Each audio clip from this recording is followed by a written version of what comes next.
नमस्कार साथियों, मैं हूं आपका दोस्त भानु भार्गव। आप देख रहे हैं जीके विद भानु चैनल। साथियों, आज के वीडियो में हम 30 प्रश्न, महत्वपूर्ण प्रश्न है यह, जो इस वीडियो में कवर करेंगे, जो आगामी आपकी प्राथमिक शिक्षक पात्रता परीक्षा होना है, टेट परीक्षा, शिक्षकों की विभागीय परीक्षा। तो उसमें बेहद महत्वपूर्ण यह प्रश्न है, आपके काम आएंगे। 30 प्रश्न है। वीडियो को लास्ट तक जरूर देखिएगा, लाइक और शेयर जरूर कीजिएगा, चैनल को ज्वाइन कर लीजिएगा, हमारे लेटेस्ट और स्पेशल वीडियो आ रहे हैं। तो साथियों, जैसे कि यहाँ पर हम प्रश्न देख रहे हैं, पहला प्रश्न दिया गया है, पियाजे के अनुसार संज्ञानात्मक विकास का कौन सा चरण 7 से 11 वर्ष की आयु में होता है?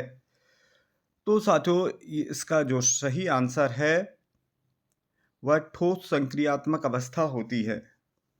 ठोस संक्रियात्मक अवस्था होती है, जो कि 7 से 11 वर्ष की एज को कहा जाता है, जीन पियाजे के अनुसार, जिन्होंने संज्ञानात्मक विकास का सिद्धांत दिया था। इन्होंने जो बच्चे का विकास होता है वो किस प्रकार से होता है, कितनी अवस्थाएं, जो कि 4 अवस्थाएं बताई थी, उसमें से यह दूसरी अवस्था है जिसे ठोस संक्रियात्मक अवस्था कहा जाता है।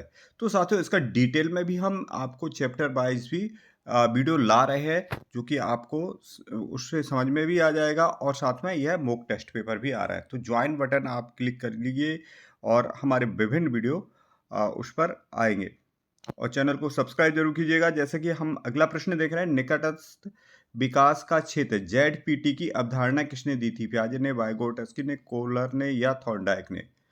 तो जेडपीटी की अवधारणा जो दी थी, उसका सही जवाब है वाइगोटस्की, लेव वाइगोटस्की।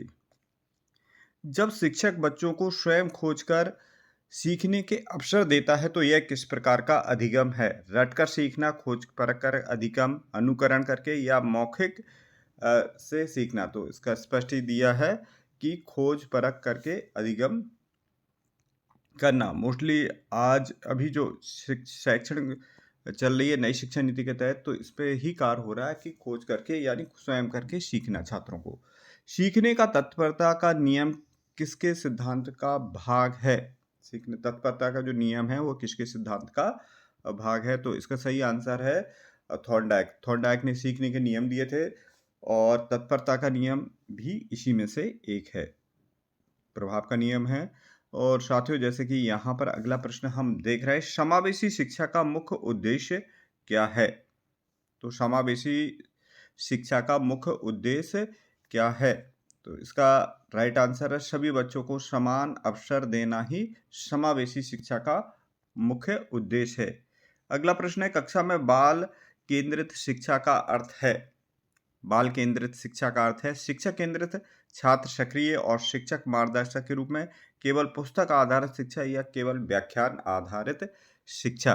तो साथियों, इसका सही आंसर है छात्र सक्रिय रहे और शिक्षक मार्गदर्शक के रूप में, एज ए फैसिलिटेटर के रूप में ही रहें, यही बाल केंद्रित शिक्षा है। अब साथियों, जैसे कि हमने फर्स्ट पार्ट के सिर्फ 6 प्रश्न लिए, क्योंकि 30 प्रश्न रहेंगे, और क्यों वीडियो अधिक लंबा हो जाता है, इसलिए हमने इससे 6 प्रश्न लिए हैं।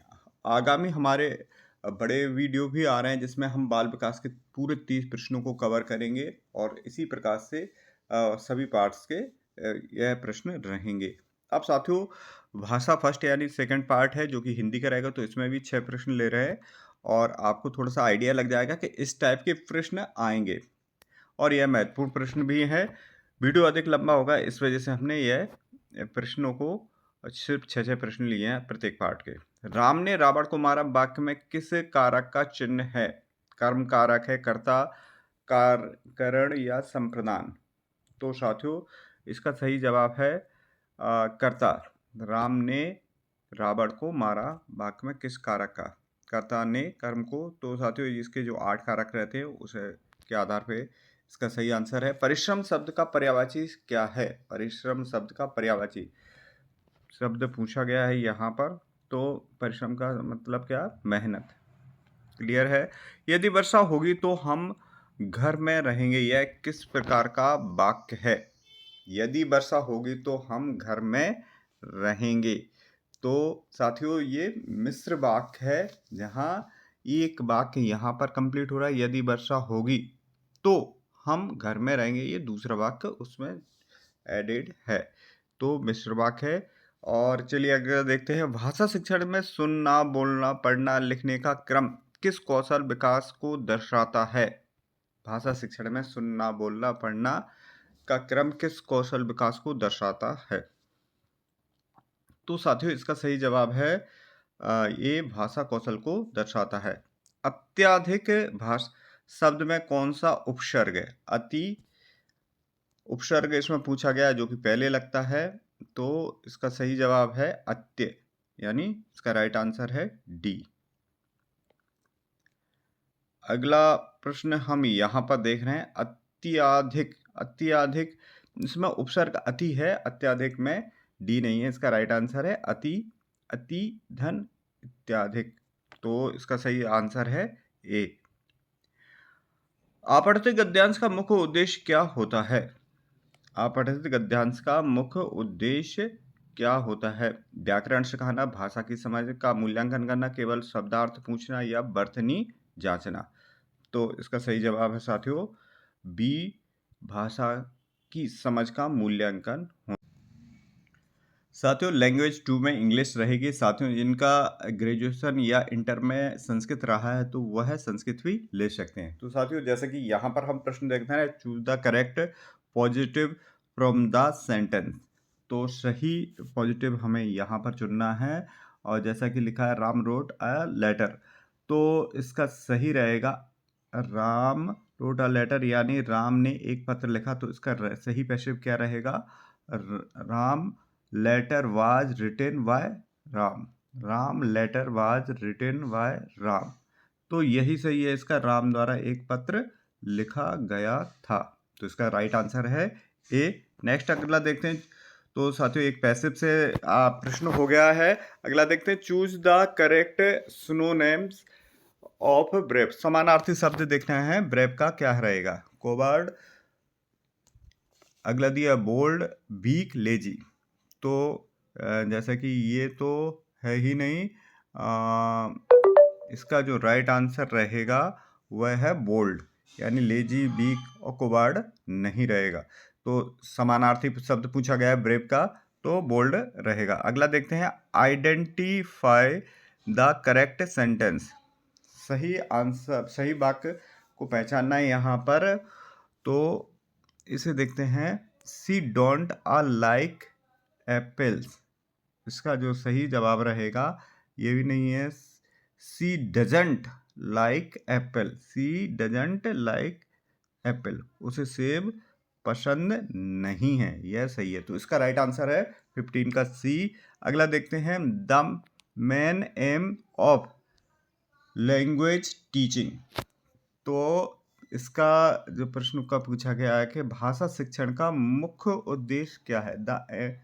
The main M of language teaching, भाषा उद्देश्य का, तो इसका सही आंसर है कम्युनिकेशन स्किल्स। भाषा शिक्षण का मुख्य उद्देश्य कम्युनिकेशन स्किल्स, तो उसका राइट आंसर सी रहेगा। नेक्स्ट हम यहाँ पर देख रहे हैं, choose the correct antonyms and ancient. प्राचीन का विलोम शब्द पूछा गया है, एंटोनिम्स पूछे गए हैं, तो यहाँ पर प्राचीन का क्या हो जाएगा? मॉडर्न हो जाएगा, यानी 17 का राइट आंसर है मॉडर्न, यानी नवीन, प्राचीन का नवीन। तो अगला देखते हैं, he has week working here 2015 प्रश्न पूछा गया है, तो इसका सही रहेगा जो खालिस्तान में भरना है हिज, तो इसमें क्या आएगा? सिंस आएगा, कोई भी ईयर पूछा जाता तो सिंस 2015, तो इसका राइट आंसर है वी। चलिए अब देखते हैं हम यहाँ पर गणित के प्रश्न, जो कि पार्ट 4 रहेगा, और फिर उसके बाद पार्ट 5 में कवर करेंगे हम पर्यावरण के प्रश्न।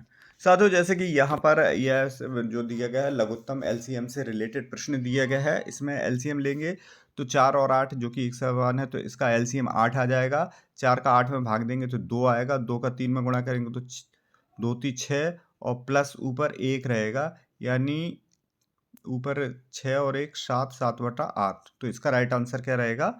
ए 7/8।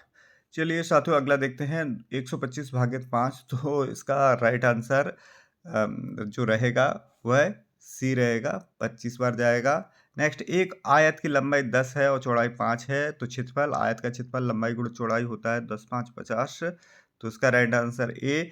नेक्स्ट हम यहाँ पर देख रहे हैं, भिन्न के रूप में लिखिए, भिन्न के रूप में इसे लिखना है।